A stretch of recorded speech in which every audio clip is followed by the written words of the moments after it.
Bienvenue sur notre chaîne dédiée à l'histoire fascinante d'Haïti, où nous explorons les événements marquants et les lieux emblématiques de notre nation. Aujourd'hui, nous allons plonger dans l'histoire de l'un des monuments les plus symboliques du pays, le Palais national d'Haïti. Le Palais national actuel, construit sous l'occupation américaine, trouve ses origines au début du XXe siècle. Bien que les premières étapes de sa construction aient commencé en 1914, c'est principalement sous la présidence de Philippe Sudré d'Artiguenave que le projet a pris forme. Ce palais devait remplacer l'ancien, détruit en 1869, et symboliser un nouvel ordre dans le paysage politique haïtien.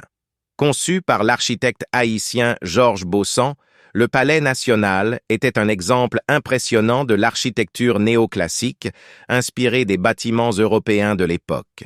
Avec ses plus de 200 chambres, le palais servait non seulement de résidence présidentielle, mais aussi de centre névralgique pour les affaires administratives et politiques du pays.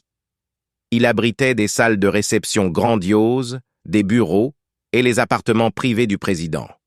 Les travaux se sont achevés en 1920, marquant l'inauguration officielle de cette structure monumentale qui allait devenir le siège du pouvoir exécutif en Haïti jusqu'à sa destruction tragique lors du séisme de 2010.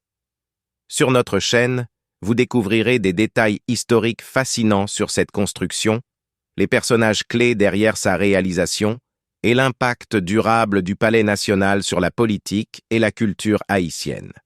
Suivez-nous pour en apprendre davantage sur ce symbole de la résilience haïtienne, alors que nous explorons ensemble l'histoire de sa création et ce qu'il représente encore aujourd'hui.